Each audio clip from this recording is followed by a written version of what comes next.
अल्लाहुम्मा सल्लि अला मुहम्मद व अला आलि मुहम्मद। आप हज़रात को मालूम है कि कुछ अर्सा पहले इसरा कारी साहब हैं या फ़ारूक साहब हैं जो पुराने साथी बैठे हुए हैं, यहाँ पे एक बच्ची आई, गालबन 22-24 साल उसकी उम्र थी, साथ उसकी वालदा थी, वालिद थे। तो वो जिन्नात की वजह से तंग थे बहुत ज़्यादा कि जिन्नात हमें नुकसान पहुँचाते हैं। बच्ची के ऊपर हाज़िरी होती थी, तो वो मुख्तलिफ़ आमलीन के पास जाते रहे। वो केस और ख़राब होता गया और ख़राब होता गया और ख़राब होता गया। आखिर नतीजा ये निकला कि पहले जिन्नात जो ख्वाब में डराते थे, जिस्म पे निशान डालते थे, नील डालते थे, या ड्रोने ख्वाब उसको आते थे, या छाती पे वज़न पड़ता था, ये जो अलामात थी ये तो सो थी। उसके बाद जब वो केस ख़राब होता गया, शयातीन को नकील ना डली, उनका हौसला बढ़ता गया, तो उसका नतीजा ये निकला कि उन्होंने करीब आके डराना शुरू कर दिया और उसके बाद फिर मुकम्मल तौर पे वो हलूल कर गए, यानी जिस्म में दाखिल हो गए और हाज़िरी होना शुरू हो गई, जिसको आप अपनी ज़ुबान में कहते हैं कि जिन्नाती दौरे पड़ना शुरू हो गए। जब वो यहाँ आए तो जब मैंने उस सारे मसले को देखा तो जो जिन्नात उसके ऊपर मुसल्लत थे, जब मैंने उनको बुलाया, उन्होंने जो मुझे बात कही और उस बात पे जो मुझे शर्मिंदगी हुई वो मुझे आज तक नहीं भूली। यानी काफिर मुझे शर्मिंदा करके चले गए। जाग रहे हैं उमर साहब कि काफिर मेरी बोलती बंद करके चले गए, मुझे शर्मिंदा करके चले गए। जब वो थोड़ी सी अकड़ पहले शुरू में दिखा रहे थे तो फिर मैंने अपना थोड़ा सा रंग दिखाया। जब वो लाइन पर आ गए तो उन्होंने एक बात कही। क्या बात कही कारी साहब? एक बात कही। जब मैंने उनको डांट डपट की कि ये बच्ची इसको क्यों जलील कर रहे हो, तो उन्होंने मुझे आगे से ये कहा कि आप हमें जलाने की धमकियां दे रहे हैं, मारने की धमकियां दे रहे हैं, इसको क्यों नहीं पूछते कि इसने अपने नबी की दुआ को, अपने नबी की सुन्नत को क्यों छोड़ दिया है? तो अल्लाह वालों मेरे पास कोई जवाब नहीं था। यानी उन कुफार जिन्नात को, शयातीन को मुतमईन करने के लिए मेरे पास कोई जवाब नहीं था। अब उस बच्ची का कसूर क्या था या गलती क्या थी जो घर घर में है, घर घर में है, मर्द हैं या औरतें हैं? क्यों अल्लाह के नबी की जिंदगी की आज कोई अहमियत ही नहीं रह गई? आज तो अहमियत है फैशन की, रवाज की। तो मैं क्या कहता हूं कि जब तक ये कायनात कायम है, राज है तो अल्लाह का, रवाज है तो मेरे कमली वाले का। बस ये बात समझ नहीं आ रही, उम्मत को ये बात समझ नहीं आ रही। उम्मत कहती है, बंदा कहता है राज होगा मेरा, मेरी मान के चलो, तो रवाज होगा शाहरुख खान का, सलमान खान का, और बकिया उनके मैं नाम नहीं लेना चाहता, नाच गाने वालियों का। ये नहीं, रवाज उनका चलेगा तो राज जो मैं कहूँ उंज करो। भाई तेरी क्या औकात है या उनकी क्या हैसियत है? कायनात किसकी है? लहू मुल्कुस समावाति वल अर्ज़, ज़मीनों आसमान पे अल्लाह का राज है। कुल इन कुंतुम तुहिब्बून अल्लाह फत्तबिऊनी युहब्बुकुमुल्लाह। राज, रवाज किसका होगा? इत्तबा किसकी होगी? हुज़ूर अलैहिस्सलातु वस्सलाम की, कमली वाले की। और राज किसका होगा? अल्लाह। तो अल्लाह वालों जब इस निज़ाम के खिलाफ आप उठोगे, बगावत करोगे, अल्लाह जलील करवा देगा। अब उन जिन्नात ने मुझे क्या कहा कि आप हमें मारने की, जलाने की धमकियां दे रहे हैं, आप इससे क्यों नहीं पूछते? इसने अपने नबी के तरीके को क्यों छोड़ा है? इसने अपने नबी की बतलाई हुई जो बैतुल खला की दुआ है वो क्यों छोड़ी है? अब मैं शर्मिंदा भी हुआ जब वो मामला रफा दफा हो गया, बाकी बात अब करने वाली नहीं है। मैंने फिर उनसे ये पूछा कि मुझे ये बताओ कि जब हम बैतुल खला में दाखिल होते हैं, अब बैतुल खला जो है वो शयातीन का, जिन्नात का मस्कन है, उनका घर है। जिस तरह मसाजिद अल्लाह के घर है, तो शयातीन का घर क्या है? जो हमारे घर का बैतुल खला होता है, या बाहर कूड़े के ढेर होते हैं, गंदगी होती है, वहां वो उनका मस्कन होता है। तो मैंने उन जिन्नात से कहा कि जब हम बैतुल खला में दाखिल होते हैं तो तुम्हें कैसे पता चलता है कि हम दुआ पढ़ के आ रहे हैं या नबी के तरीके पे आ रहे हैं? उससे तुम्हें क्या नफा या क्या नुकसान होता है। अब भी अल्लाह वाले जागते रहिएगा, मेरे कमली वाले की रहमत देखें। मैं हैरान उस दिन बात पे हुआ, मैं सारी जिंदगी भी किताबें पढ़ता रहता तो ये मुझे इल्म ना होता जो एक उस मुसीबत से अल्लाह ने मुझे इल्म अता कर दिया। यानी अल्लाह के नबी की सुन्नत के अंदर जो छुपी हुई मसलहतें हैं, हिकमतें हैं, उन हिकमतों में से एक मोती मुझे मिल गया। वो जिन्नात मुझे कहने लगे कि जब आप लोग बैतुल खला में आते हैं, जो ही आप बैतुल खला में अपना बायां पांव रखते हैं, बायां पांव रखते हैं और बाहर दुआ पढ़ते हैं, अल्लाहुम्मा इन्नी आऊज़ु बिका मिनल खुब्सी वल खबाइस। आज जब आप ये दुआ पढ़ते हैं और अपना बायां पांव रखते हैं तो हम फौरन बैतुल खला से निकल जाते हैं। यानी आपके इस तरीके के अंदर इतनी ताकत होती है कि आप दुआ के जरिए और नबी के तरीके के जरिए हमें बैतुल खला से धकेल देते हैं। हमें आवाज आती है कि हुजूर का गुलाम आ गया है, हुजूर का गुलाम आ गया है, नबी के तरीके पे बैठने वाला बैतुल खला में आ गया है। अब तुम यहां नहीं ठहर सकते, बैतुल खला को खाली कर दो, बैतुल खला को खाली कर दो। तो हम बैतुल खला से निकल जाते हैं, आसपास खड़े हो जाते हैं और जब वो शख्स अपनी ज़रूरत पूरी करके बैतुल खला से नबी के तरीके पे बाहर निकल जाता है तो हम दोबारा बैतुल खला में आ जाते हैं। अब अल्लाह जो ही हमने ये दुआ पढ़ी और बायां पांव अंदर रखा, फिर नबी के तरीके पे बैठे, इस्तिंजा किया, उसके बाद हम हाथ धो के बाहर आ गए, फिर बाहर निकलने की दुआ पड़ी और दायां पांव बाहर रखा। यानी नबी के तरीके पे गए, नबी अलैहिस्सलाम के तरीके पे वापस आए। तो जब तक वो कहने लगे, जब तक आप ये सारा काम यानी बैतुल खला जाने से लेके बैतुल खला वापस आने तक काम करते हैं, जितना भी वक्त लगता है, आपके और हमारे दरमियान में हिजाब होता है, हम आपको देख नहीं सकते, हम आपको देख नहीं सकते। मैं उन माओ बहनों, उन भाइयों, उन लोगों से मुखातिब हूं कि शर्म से मर जाओ। तुम 70 खोल के बैठे होते हो, तुम्हें लाखों जिन्नात देख रहे होते हैं और तुम्हारी शर्मगाहों के साथ खेल रहे होते हैं। अगर अल्लाह हिजाब हटा दे, तुम गश खा के मर जाओ, तुम्हारी शर्मगाह से खेल रहे होते हैं। और तुमने किस बात पे जोर डाला होता है? कुंडी लानते हैं, कुंडी लानते हैं। यानी मर्दों से, औरतों से, इंसानों से डर है, कोई अंदर ना आ जाए। बिल्कुल होना चाहिए, अच्छी बात है। तो कभी ये तो सोचो मिनल जिन्नति वन्नास, कि इंसानों से हया कर रहे हो, जिन्नात से तुम्हें परवाह नहीं है कि वो तुम्हारे पखाने से खेल रहे हैं, खा रहे हैं, तुम्हारी शर्मगाह से खेल रहे हैं।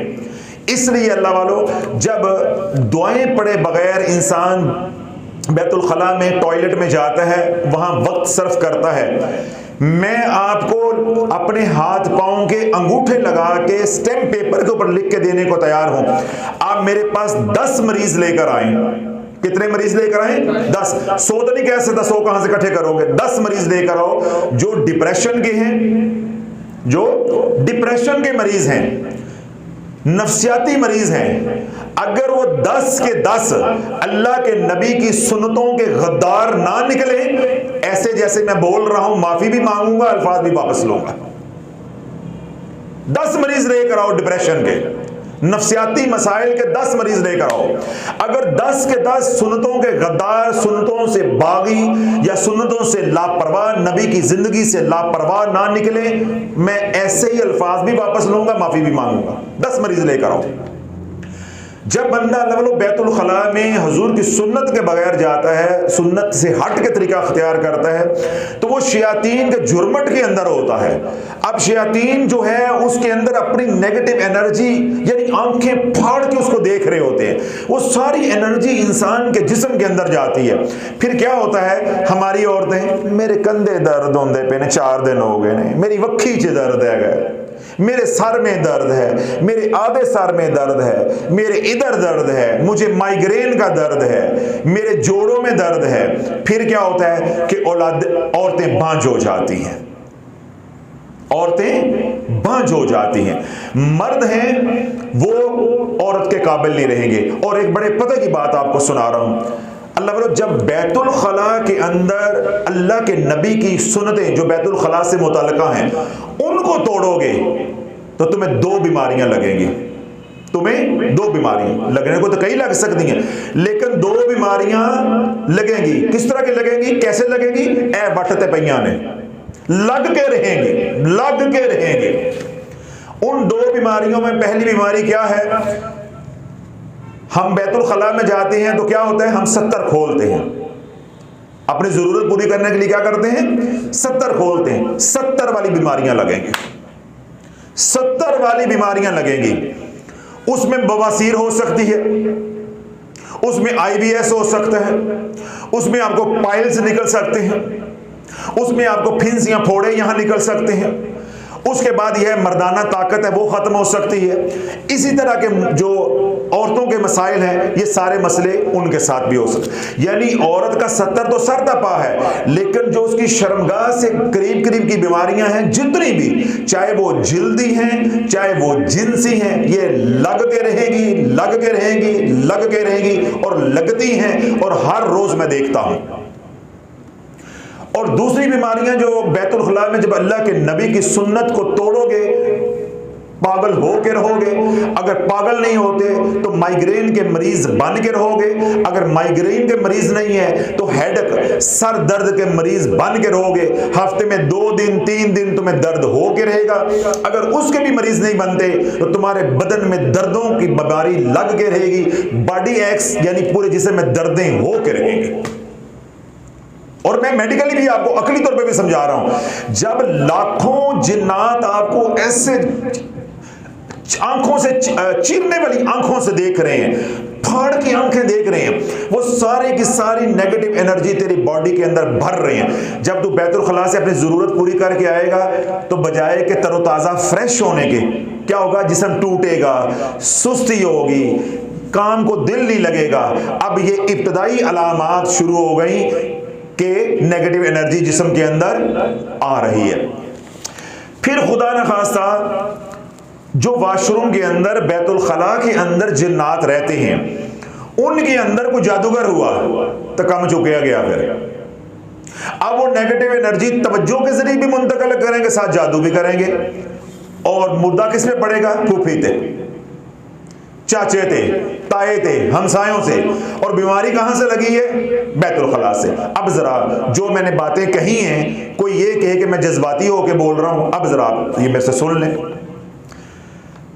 हजरत साहब अल्लाह आपको हमेशा सलामत रखे। आपके बताए हुए हसार से मेरी 25 साल पुरानी तकलीफ दूर हो गई है।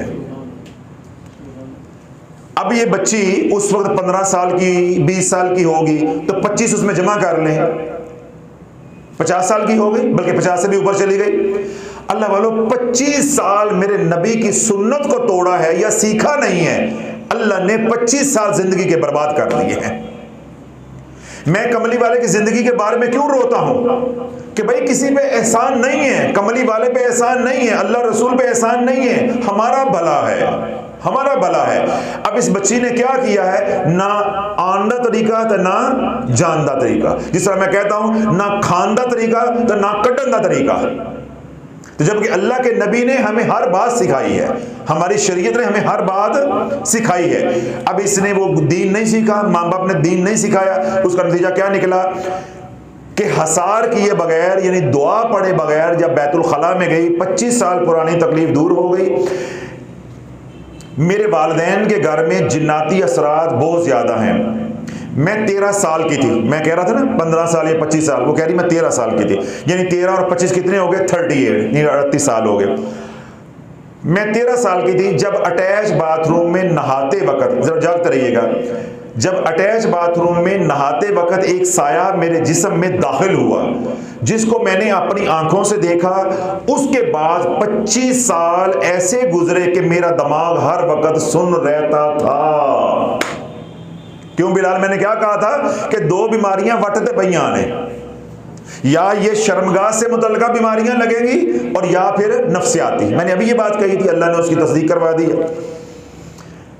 इसके बाद 25 साल ऐसे गुजरे कि मेरा दिमाग सुन रहता था, मेरा जिस्म ऐसा था जैसा कि किसी ने कई मन वजन मेरे ऊपर बांध दिया हो।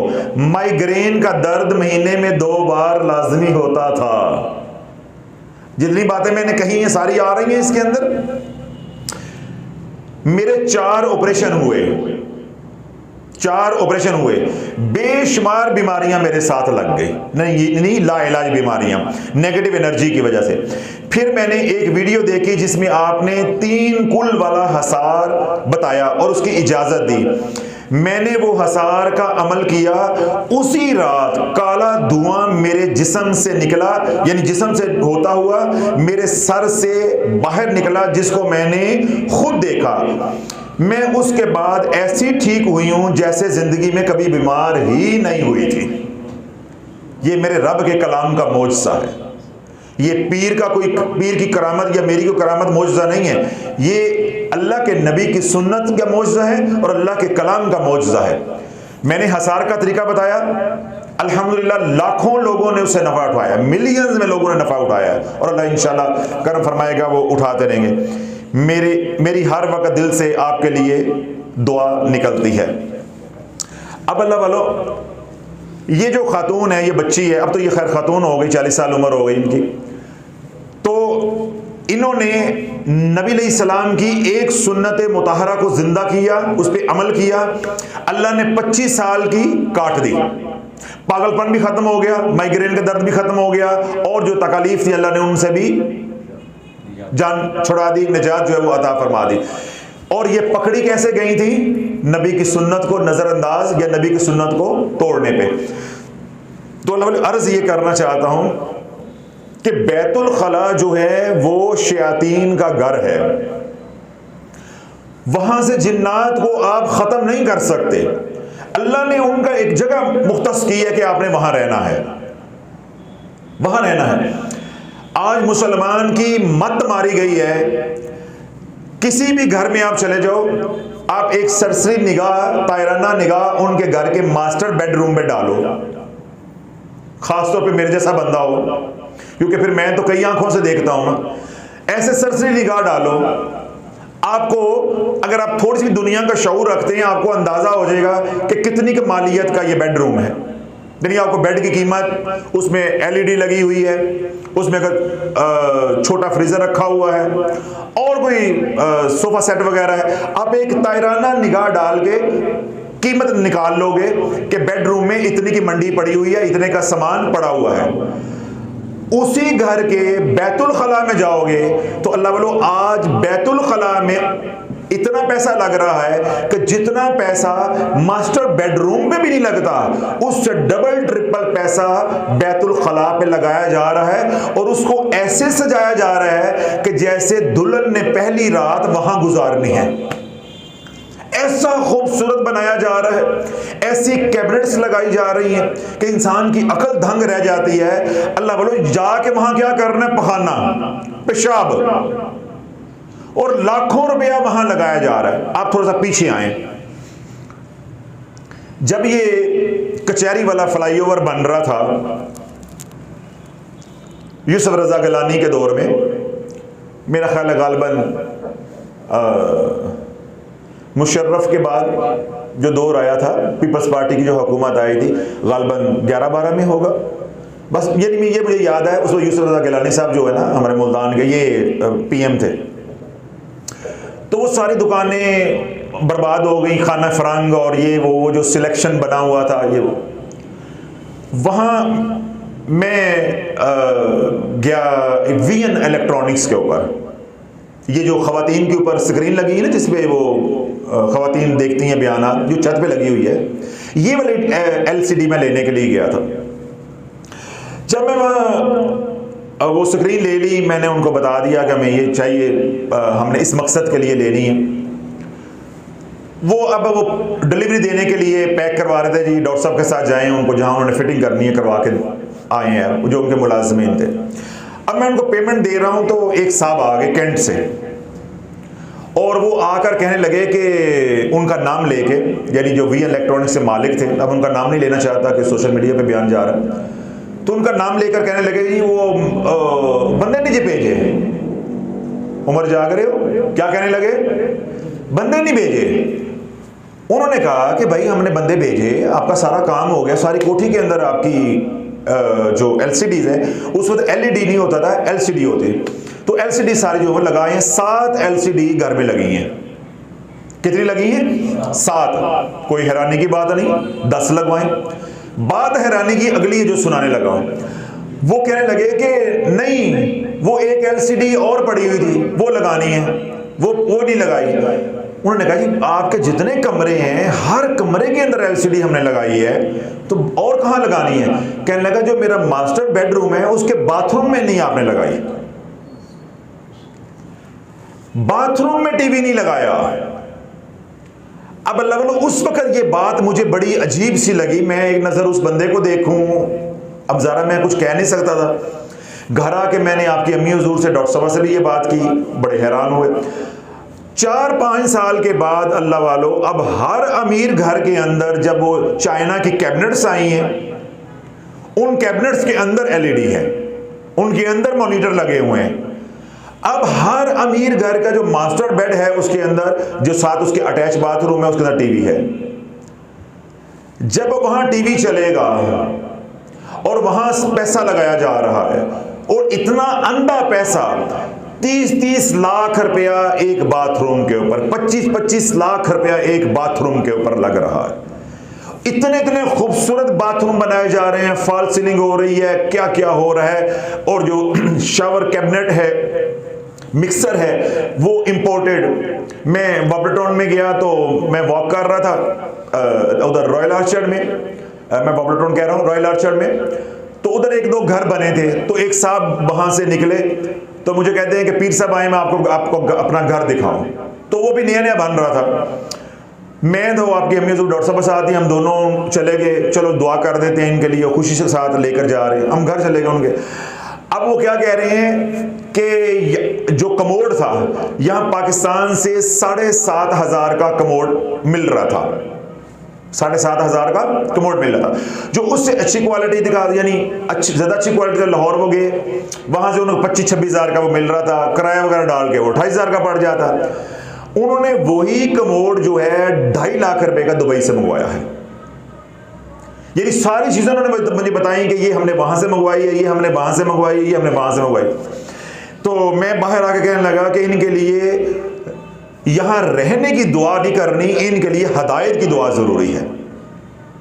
तो मैं अल्लाह ये थोड़ा सा मंजर कशी या आपको एहसास इसलिए दिलाया है कि आज मुसलमान की तवज्जो ज़ाहरी तौर पे अपना वॉशरूम, टॉयलेट, बाथरूम खूबसूरत बनाने पे है, लेकिन नबी की दुआ पे नहीं है, नबी के तरीके पे नहीं है, नबी की सुन्नत पे ध्यान नहीं है। तो जितना भी बाथरूम खूबसूरत बना ले, वो रहना मस्कन जिन्नात का है, शयातीन का है। बाथरूम गंदा हो, बाथरूम आईने की तरह साफ हो, वो घर किसका है? शयातीन का। जितना भी चमका लो, वहां जिन्नात नहीं रहना है। हाँ, ज़ाहरी नफासत होगी, अच्छी बात है, बुरी बात नहीं, अच्छी बात होनी चाहिए, वो हो गई। लेकिन जिन्नात को ज़ाहरी नफासत तुम भगा नहीं सकते, क्योंकि वो उनका घर है। बाथरूम मुनासिब भी है, उसमें मुनासिब सी टाइलें लगी हैं, टूटियां लगी हुई हैं, ज़रूरत पूरी करने के लिए है। तो लेकिन तू नबी के तरीके पे जाती है, नबी के तरीके पे आती है, या मर्द है वो नबी के तरीके पे जाता है, नबी के तरीके पे आता है, इंशाअल्लाह अज़ीज़ वो गंदे बाथरूम में भी या उस दर्जे के बने हुए बाथरूम, वॉशरूम में भी वो महफूज है। और अगर आप लाखों रुपए लगा के भी बाथरूम बना लेते हैं, लेकिन कमली वाले का दिल दुखाते हैं सुन्नत को तोड़ के, अल्लाह तेरी कमर तोड़ के दिखाएगा और हफ्ता 10 दिन के अंदर तुझे बीमार करके दिखाएगा। और आप जाके डॉक्टरों को क्या कहेंगे? कमर में दर्द होती है, पट्ठों में दर्द होती है। मैं सबको, आपको भी, सुनने वालों को भी कहता हूं, मेरे इस नबी की सुन्नत को जिंदा करके दिखाओ। अगर तुम्हें जिंदगी में कभी सर दर्द हो जाए, तुम्हें माइग्रेन हो जाए, आधे सर का दर्द हो जाए, या किसी पॉइंट पे दर्द हो जाए, या आंखें खींचे, पट्टे खींचे, मैं जिम्मेदार हूं। तुम मेरे नबी की सिर्फ एक सुन्नत जिंदा कर दो कि जब भी बैतुल खला में जाना है, पहले नंबर पे सर डांपना है। हमारी औरतें क्या हैं? बापर्दा औरतें, मजहबी औरतें, दीनदार औरतें भी, उनके भी ऐसी मत मारी है। घर में भी माशाल्लाह पर्दा करेंगी, दुपट्टा लेके फिरेंगी, अच्छी बात है। बैतुल खला जाएंगी तो नंगे सारे, भाई बैतुल खला दुपट्टा वो थले लग जाता है, वो थले लग जाता है। एक तो है ना हवाई मखलूक, जिन्होंने ना बाहर पर्दा करना, तो घर में उनसे क्या उम्मीद आप रखेंगे, उनकी बात नहीं कर रहा। सोमा सलाद मजहबी दीनी खवातीन की बात कर रहा हूं। बाहर तो पर्दा है, घर में भी दुपट्टा सर पे हमारी औरतें रखती हैं अल्हम्दुलिल्लाह, लेकिन उनको दीन समझ नहीं आया, तो उन्होंने क्या तरीका अख्तियार किया कि जब बैतुल खला में जाना है तो दुपट्टा या तो ड्रेसिंग में लटका देना है या फिर खूंटी पे लटका देना है, वॉशरूम में जाके तो सर नंगा करके तो बैतुल खला इस्तेमाल करना है। अल्लाह बोले जब सर नंगा हो गया तो समझ लो तुम्हारे मरने का, बिस्तर पे पड़ने का, बीमार होने का वक्त शुरू हुआ चाहता है। बस तुमने खुद दावत दे दी उनको। वो तेरे सर पे भी चिमटेंगे, तेरे सत्तर पे भी चिमटेंगे, फिर क्या होगा, तेरी नसबंदी भी होगी, तेरे अयाम का मसला भी होगा। अगर अयाम होंगे तो शदीद दर्द वाले अयाम आएंगे, ठीक है। फिर इसी तरह मैंने बताया कि बवासीर का मसला होगा, IBS का मसला होगा, और दीगर बीमारियां जो होती हैं, इस तरह स्किन एलर्जी की जो बीमारियां होती हैं, खारिश की, वो लगेंगी, दाने निकलेंगे, मुख्तलिफ बीमारियों को शिकार होंगे। फिर दूसरा मैंने कहा दिमाग से मुतल्लिका, यानी हेडेक रहेगी, माइग्रेन का दर्द होगा, पट्ठे पकड़े जाएंगे। तो अल्लाह बोलो अगर इन तमाम मसाइब से बचना चाहते हो, इन तमाम नफ्सियाती अमराज से बचना चाहते हैं, या 70 से मुतल्लिका जितनी भी बीमारियां हैं, इम्पोर्टेंसी समेत, जिनसी ताकत का ख़त्म होना या फर्टिलिटी है औरत की, वो ख़त्म होने समेत इन यानी अमराज से, यानी तकलीफ दे अमराज से बचना चाहते हो, तो क्या है, छोटी सी अल्लाह के नबी की सुन्नत है, उसको रवाज दो। खुद चलो, बच्चों को सिखाओ। तुम्हारे घर में 80% बीमारियां, लड़ाई झगड़े खत्म हो जाएंगे। खुदा की कसम खा के कह रहा हूं, फूफी तेरी दुश्मन नहीं है, हमसाए दुश्मन नहीं है, शरीका दुश्मन नहीं है, तेरे घर में दुश्मन रहता है। और वो दुश्मन कहां रहता है? बैतुल खला में। बैतुल खला में। मैं आपको एक आसान मिसाल देता हूं, आपको समझ आ जाएगी। मेरा जिस्म जो है वो शरीनी से भरा हुआ है, शीरे से, मीठे से भरा हुआ है, या मेरे हाथ को या कपड़ों को कहीं शीरा लगा हुआ है, मीठा लगा हुआ है। मुझे मक्खियां बुलानी पड़ेंगी या खुद आ जाएंगी? नहीं, आप बोले नहीं है, खुद आ जाएंगे। या कोई मुझे कोई 250 का इनविटेशन कार्ड छपवा के भेजना पड़ेगा कि आओ तुम्हारी खुराक इधर है, वो खुद आ जाएंगे।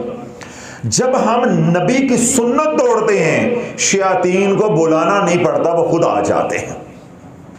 अब बात समझ आ गई? जैसे जहां मीठा होगा चूंटियां आएंगी, दावतनामा नहीं भेजना पड़ेगा, अल्लाह ने उनको हिस्स दिया, उनकी खुराक है वहां पे। इस तरह चूंटियां आएंगी, मक्खियां आएंगी, उनको अल्लाह ने हिस्स दिया, उनकी खुराक है वहां पे। समझ आ गए? जिस तरह यहाँ पे अचार पड़ा हो, सेब पड़ा हो, अमरूद पड़ा हो, उनके अंदर जो खुशबू होती है वो हमारी खुराक है, हमें उसकी हिस्स से हम पहचानते हैं। ऐसे ही मीठा उनकी खुराक है, अल्लाह ने उनको हिस्स दी है, उससे वो पहचान लेते हैं। इसी तरह जिन्नात, जब हम अल्लाह के नबी की सुन्नत को तोड़ते हैं तो जिन्नात को दावतनामे नहीं भेजने पड़ते, वो आ जाते हैं। अब आप जरा जागते रहिएगा। अब मेरे जिस्म पे लगा हुआ शीरा या मेरे कपड़ों पे शीरा लगा हुआ है, अब वो मेरे जिस्म पे सारी मक्खियां बैठी हुई हैं या चूंटियां चढ़ी हुई हैं। मैं बाथरूम से निकला या अपने कमरे से निकला, जिस कमरे में जाऊंगा वो चूंटियां साथ जाएंगी, साथ जाएंगी। अल्लाह बोलो जब बाथरूम से आपको जिन्नात चिमट गए आपके जिस्म के साथ, आप बेडरूम में जाओगे तो जिन्नात साथ, आप किचन में काम कर रहे हो तो शयातीन साथ, टीवी लॉन्च में मियां बीवी बैठ के गपशप कर रहे हैं, एकदम कोई बात होगी, मार कुटाई, पहला फायर होगा, रिमोट ही मुंह पे मारेगा पकड़ के, क्योंकि वो हाथ में होता टीवी देखते। अक्सर घरों में रिमोट बेचारा मेरी तरह बड़ा मजलूम है, वही टूटता है, 1500 का नुकसान नकद पहले वही होता है। उसके बाद फिर गिलास टूटेंगे, प्लेटें टूटेंगी, पहली कमबख्ती किसकी आती है? रिमोट कंट्रोल की, पहला उसे टूटना होता है। अब वो मर्द या वो औरत है, वो दफ्तर में जाएगी तो वो जिन्नात साथ साथ, अपनी सवारी के साथ साथ। मर्द है वो दफ्तर जाएगा, कॉलेज जाएगा, स्कूल जाएगा, कारोबार की जगह जिन्नात साथ साथ। अल्लाह बोलो जब हर पल वो जिन्नात साथ रहेंगे, 2-4 महीने के बाद उस बंदे का क्या बनेगा? और डोल के ऊपर दबाल क्या डाली जाएगी? जादू हो गया है, जादू थी गया है, जादू थी गया है, जादू थी गया है। नहीं नहीं, तू पागल थी गया है, तूने नबी की सुन्नत को पमाल कर दिया है, कोई जादू नहीं है, तूने अल्लाह की नबी की सुन्नत छोड़ दी, जिन्नात में चिमट गए। अल्लाह बोलो, अल्लाह ने हमें क्या क्या अता किया है अपने दीन के सदके या दीन के जरिए और अपने महबूब अलैहिस्सलाम की सुन्नतों के जरिए आप तसव्वुर नहीं कर सकते। अल्लाह आपको ये देखने वाली आंख दे, फिर आप यहां मेरी जगह पे बैठ के बोलो, फिर जब हुजूर की सुन्नतें टूटेंगी तो फिर आप क्या कहोगे कि जो सुन्नतें तोड़े मैं उसको ज़बह कर दो। आपको बोलते वो इतना गुस्सा आएगा कि अल्लाह ने बंदे के लिए क्या क्या भलाइयां सोची हैं, अपने नबी के जरिए क्या क्या भलाइयां भेजी हैं, और बंदा अपना नुकसान किए जा रहा है। आप कारी साहब हैरत ज़दा होंगे, मियां बीवी अपने बेडरूम में हैं, डॉक्टर शफीक साहब मियां बीवी अपने बेडरूम में हैं, उनका खलवत करने का इरादा बन गया। समझ आई बात? जो ही औरत ने या मर्द ने अपना सत्तर खोला और उन्होंने पढ़ा बिस्मिल्लाह, कितना पढ़ा? सिर्फ इतना, बिस्मिल्लाह, बस इतना पढ़ा, फौरन उस कमरे के अंदर जितने भी जिन्नात होंगे, फरिश्ते होंगे, पहले फरिश्ते उन जिन्नात को धकेल के उस कमरे से निकालेंगे, फिर खुद निकल जाएंगे। फिर वो जितने कमरे की चार दीवारी है, मिसाल के तौर पे 15 बाय 15 का कमरा है, 15 बाय 15 के कमरे के बाहर जिन्नात दीवार बन के खड़े हो जाएंगे। जब तक तू दोबारा कपड़े पहन नहीं लेता, अंदर कोई जिन्नात झांक भी नहीं सकता, तुझे नंगी हालत में कोई देख नहीं सकता। मेरे रब के नाम का ये मौजज़ा है। एक बार तूने नबी की सुन्नत पे बिस्मिल्लाह। इसी तरह हम कपड़े बदलते हैं, हमारी माए बहनें कपड़े बदलती हैं, कुंडी लानते जोर, जिस तरह मैंने पहले कहा कि बाथरूम दी कुंडी लानते जोर होना चाहिए, अच्छी बात है, क्योंकि पहली बात वही है, कुंडी लग गई। ये जिन्नात के लिए कौन सी कुंडी लगाई है? इंसानों की नजर से तो बच गए, तो जिन्नात की नजर से कैसे बचेंगे? जो ही आपने कपड़े बदले या बदलने का इरादा किया, आपने शलवार पकड़ी, कमीज पकड़ी, जो भी बदलने लगे, आपने कहा बिस्मिल्लाह। जो ही बिस्मिल्लाह कहा, तेरे आगे पीछे चारों तरफ हिजाब डाल दिया जाएगा। जब हिजाब डाल दिया, अब तो सुकून के साथ कपड़े बदल, तेरी शर्मगाह के साथ ना जिन्नात चिमटे, ना देखेंगे ना चिमटेंगे। जब वो चिमटेंगे नहीं, देखेंगे नहीं तो चिमटेंगे नहीं, जब चिमटेंगे नहीं तो तुझे लाइलाज बीमारियां लगेंगे नहीं।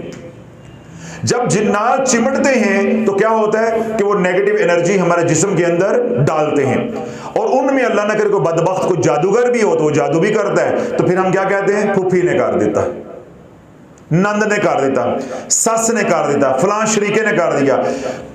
अपनी बेशर्मी की वजह से सब कुछ हो रहा है, हुजूर की गद्दारी की वजह से सब कुछ हो रहा है, लेकिन शयातीन चाल क्या चलते हैं? वो जो खूबसूरत रिश्ते हैं वो भी टूट जाते हैं, वो खूबसूरत रिश्ते वो भी टूट जाते हैं। अब अल्लाह वालों, ये जो बातें मैं कड़वी कसैली आप हजरात से कर रहा हूँ, किसी आमिल के पास जाओगे तो वो तुम्हें ये बताएगा कि तुम्हें जिन्नात जादू जो है तेरी सुन्नतें तोड़ने की हरकत पे हुआ है। वो तो हिसाब लगा के यही बताएगा सरवर ने कीता है, फरूक बलोच ने किया है, डॉक्टर साहब ने किया है, फलां ने किया है। वो तो इधर जाएगा, और मैं तुम्हें कहां लेके जा रहा हूं? बैतुल खला में। कि बैतुल खला में जाने वाली जो सुन्नत है, बस एक सुन्नत की आज बात कर रहा हूं, उसको पकड़ लो।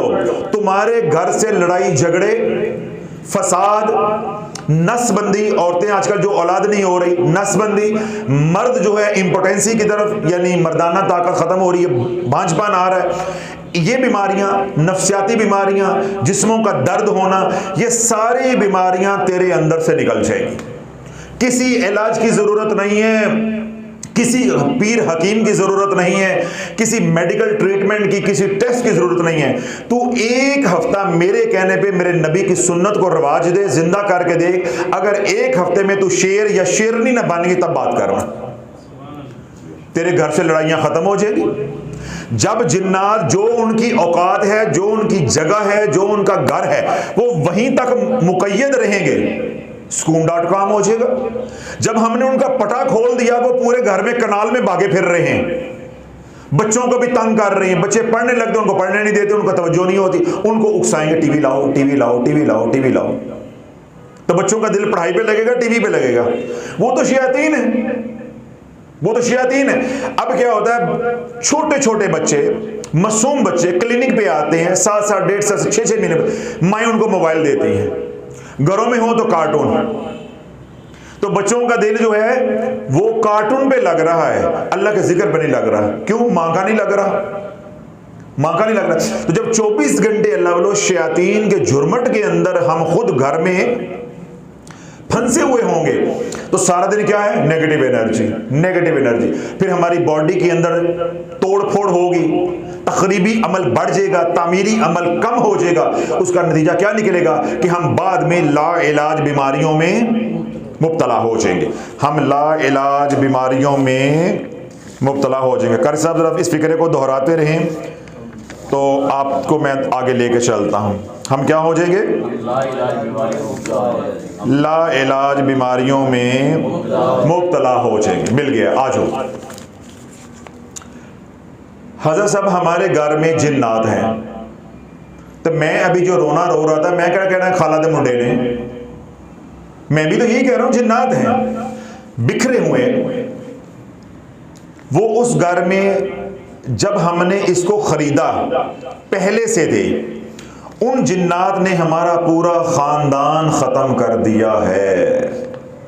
आओ मेरे नबी की सुन्नत की तरफ, क़यामत आ जाएगी, कोई और मुतबादल नहीं मिलेगा। क्यों? मेरे कमली वाले का कोई मुतबादल नहीं है, उनका तो साए का कोई मुतबादल नहीं है। हम तो जात की बात कर रहे हैं। जितने मर्जी जूते खा लो, जलील हो लो, आना कमली के साए के नीचे पड़ेगा, पनाह वहीं मिलनी आपको। हर 10 साल के बाद हमारे घर से एक जनाजा निकलता है। मेरी वालदा, मेरी बहन, मेरी नानी, मेरी 2 खाला और मेरी एक ताई के अलावा बहुत से अजीज फोत हो गए। होता क्या है? अब सारी बात जो मेरी सुनी है वो जरा ज़हन में रखिएगा। होता क्या है? अचानक कैंसर होता है। मैंने क्या कहा? 50 दफा मैंने लफ्ज इस्तेमाल किया है। जब इतनी नेगेटिव एनर्जी तेरे अंदर जाएगी तो तखरीबी अमल बढ़ जाएगा, तामीरी अमल कम हो जाएगा। तखरीबी अमल का बढ़ जाना ही कैंसर है। वो इर्रेगुलर अनकंट्रोल्ड ग्रोथ शुरू हो जाएगी, ट्यूमर्स बनेंगे, सिस्ट बनेगी, बाद में मेलिग्नेंसी में बदल जाएंगे। तो जब टेस्ट करवाने जाओगे, पहले पीर फकीरों के पास भुगुमते रहोगे, दम करवाओगे, जब वहां तक जाओगे पता चला ग्रेड 3 पे आ गया। फिर क्या होगा? दुआ करो, दुआ करो। डॉक्टरों ने जवाब दे दिया, अब किसके पास जाओगे? कोई अल्लाह वाला ढूंढो। अचानक कैंसर होता है और साल के अंदर अंदर बंदा फड़क जाता है, फोत हो जाता है। अब आगे जो जिंदा हैं, अगर मैं उनकी दास्तां बताऊं तो पूरी किताब लिखी जा सकती है। घर में कोई मर्द नहीं है, सब मर गए हैं, ये औरतें हैं बस। बाकी मुख्तसर ये है कि मेरी 4 बहनें हैं और अब्बू जिंदा हैं। मैंने कहा था ना, बाकी सारे फोत हो गए हुए हैं। वो भी हर किस्म की बीमारी में मुब्तला है। अब मेरा बयान पिछला जो कड़वा कसैला था, उसकी तस्दीक अल्लाह करवा रहा है कि मैं जज्बाती होकर नहीं बोल रहा, होशो हवास में हूं। वो भी हर किस्म की बीमारियों में मुब्तला हैं। अब्बू दिल के मरीज हैं, ऑपरेशन हुआ। छोटी बहन का ब्रेन ट्यूमर का ऑपरेशन हुआ। क्या मैंने कहा था कि 2 बीमारियां वटते पैया ने, एक 70 की और एक दिमाग की। अब वो ये कह रही हैं कि छोटी बहन का ब्रेन ट्यूमर का ऑपरेशन हुआ, हमारे घर में कोई कमाने वाला, कोई जवान मर्द नहीं। अल्लाह वालों, जब मेरे नबी को नाराज किया, मेरे कमली वाले को नाराज किया, अल्लाह कैसा रूठा है। अल्लाह ने तुझे जिन्नात का लुकमा बना दिया है, खुराक बना दिया है, उनको तसर्रुफ अख्तियार दे दिया कि जब मेरे नबी के नहीं बने तो ये मेरे भी नहीं है। जैसे मर्जी इनको नचाओ, जैसे मर्जी इनको नोचो। आमिल हजरात कहते हैं कि आपके घर में अगर नमाज रोज़ा ना होता तो आपके घर में जिन्नात का इतना तसर्रुफ है कि आप एक दूसरे के गले काट देते। अल्लाह का शुक्र है हमारे घर में नमाज है, लेकिन हमारे घर में खुशी नाम की कोई चीज़ नहीं है। खुशी नाम की कुछ चीज़ नहीं है। जिन्नात खुद बोलते हैं कि हम घर नहीं छोड़ेंगे। हज़रत साहब, मैंने आपके बताए हुए हसार से ठीक हुई। आपने हसार बताया, मैंने वो हसार करना शुरू किया, अल्लाह ने मुझे शिफा अता फरमा दी। अल्लाह की आप पर रहमत हो। मेरे वालिदैन के घर, उनके तमाम मसाइल का भी हल बता दें ताकि वहाँ की परेशानियाँ और बंदिश दूर हो। अब अल्लाह वालों, मेरा सवाल आपसे ये है, सारा घर मरवा के तो मछली पत्थर चट के वापस आई तो की आई? क्या मजा आया, लेकिन फिर भी मैं मायूस नहीं है, चलो आगे। लेकिन अल्लाह वालों, अगर दुनियादार बंदा बन के सोचे, एक ज़ाहरियत की नजर से मैं देखूं, तायराना निगाह से, तो यार की कमाया, सारा घर उजड़ गया। किस बात पे? कि नबी की सुन्नतों को छोड़ा है, हसार का तरीका छोड़ा है। अब ये जो दुआ हम बैतुल खला की पढ़ते हैं, ये हसार है। मैंने क्या कहा कि हिजाब डाल दिए जाते हैं। इस तरह मैंने बताया कि जब हम कपड़े बदलते हैं तो हम क्या कहते हैं? महज बिस्मिल्लाह, तो हिजाब डाल जाता है। मियाँ बीवी खलवत करें तो पढ़ें बिस्मिल्लाह, तो क्या हो जाता है? हिजाब डाल जाता है। ये उसका हसार है। तो जब आप नबी अलैहिस्सलातु वस्सलाम के तरीके के मुताबिक आखिरी 3 कुल पढ़ के बिस्मिल्लाह शरीफ के साथ अव्वल वक़्त दुरूद पाक हाथों में फूंक मार के जहां जहां हाथ जाएगा अपने बदन पे फेरेंगे, पूरा अपने घर का भी हसार करेंगे, तो ये 2 हसार इकट्ठे होंगे। एक रूहानी हसार होगा और एक बदनी हसार। ना तेरे घर में जिन्नात रह सकेंगे, ना तेरे बदन को छू सकेंगे। जब बदन को छू नहीं सकते, बदन में दाखिल कैसे हो जाएंगे? घर में आओगे, बाहर से आओगे, घर में आके हसार कर लोगे, जो घर बाहर का गंद बुलंद है वो बाहर रह जाएगा।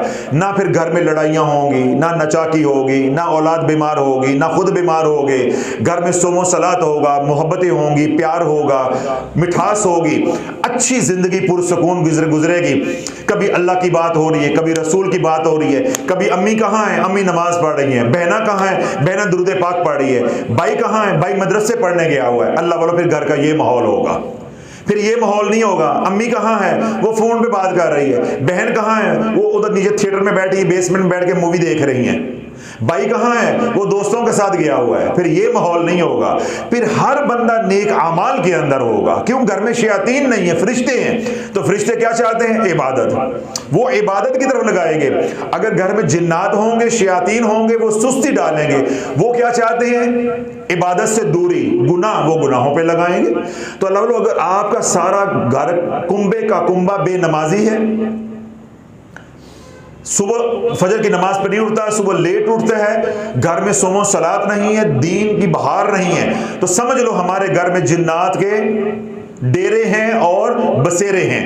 और अगर आपके घर में सोमो सलात है, ठीक है, नमाज की पाबंदी है, कुरान की तिलावत है, अल्लाह का जिक्र है, रिज़्क़े हलाल कमाते हो, तो समझ लो हमारे घर में फरिश्तों के डेरे हैं और फरिश्तों के बसेरे हैं, उनकी राह गुजर है। तो यहां से आपको मालूम हो जाएगा कि हमारे घर में जिन्नात रहते हैं या हमारे घर में फरिश्ते रहते हैं। तो जिन घरों में फरिश्ते रहेंगे वो हीलिंग एनर्जी आपके जिस्म में दाखिल करेंगे। कौन सी एनर्जी? Healing energy. जिस घर में जितने मलाइका ज्यादा होंगे उन घरों के अंदर लाइलाज बीमारियां नहीं आएंगी। मैं दलील देता हूं अल्लाह के हुक्म से, आपको ऐसे बात फकीर के दिल में उतरेगी। काबतुल्लाह की आप तारीख पढ़ लें, हुजाज की तारीख पढ़ लें, नेट पे आप सर्च कर लें, एक नहीं लाखों लोगों को काबतुल्लाह की जियारत के ऊपर कैंसर से शिफा मिली है।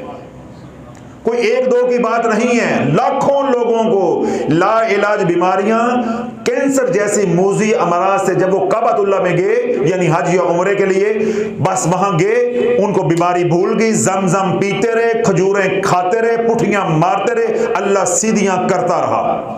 वो वहां जाके भूल गए कि हम मरीज हैं। क्यों भूल गए? अब टेक्निकल, अब जो आप सुन लो। काबतुल्लाह के ऊपर 120 रहमतों का नजूल होता है। अल्लाह 120 बार तजल्ली फरमाता है और फरिश्तों मलाइकों का कोई हिसाब ही नहीं है। तो जब इतनी पॉजिटिव एनर्जी वहां आ रही है, प्रोड्यूस हो रही है, जो हरम में जाएगा, मताफ में उतरेगा, यानी मस्जिद हराम में दाखिल होगा, उसको इतनी पॉजिटिव एनर्जी मिलेगी कि उसकी जिस्म के अंदर जो पहली नेगेटिव एनर्जी जिन्नात की वजह से या उसकी मासियत गुनाहों की वजह से है, वो सारी की सारी क्या हो जाएगी? Wash out. वो सारी की सारी क्या हो जाएगी? साफ, डिलीट हो जाएगी। जब वो नेगेटिव एनर्जी निकल जाएगी, जब वो 8 दिन 10 दिन 15 दिन हरम में रहेगा, वो तो हवाओं में उड़ेगा, वो हवाओं में उड़ेगा, सारी बीमारियां निकल जाएंगी। ऊपर से जमजम पिएगा, खजूरें खाएगा, तो फिर आके ब्याह खड़काएगा। क्यों? वो तो जवान हो गया आएगा वहां से, उसने कहना मुन्ने तो कोई बीमारी कोई नहीं है।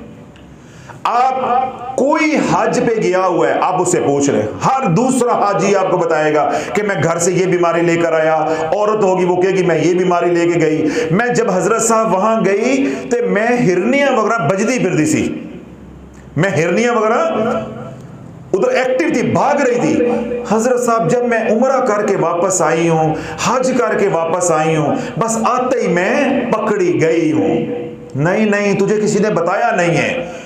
उस वक्त क्या था, तू पावर हाउस के अंदर थी, उधर तुझे हीलिंग एनर्जी दबादब दिन रात मिल रही थी।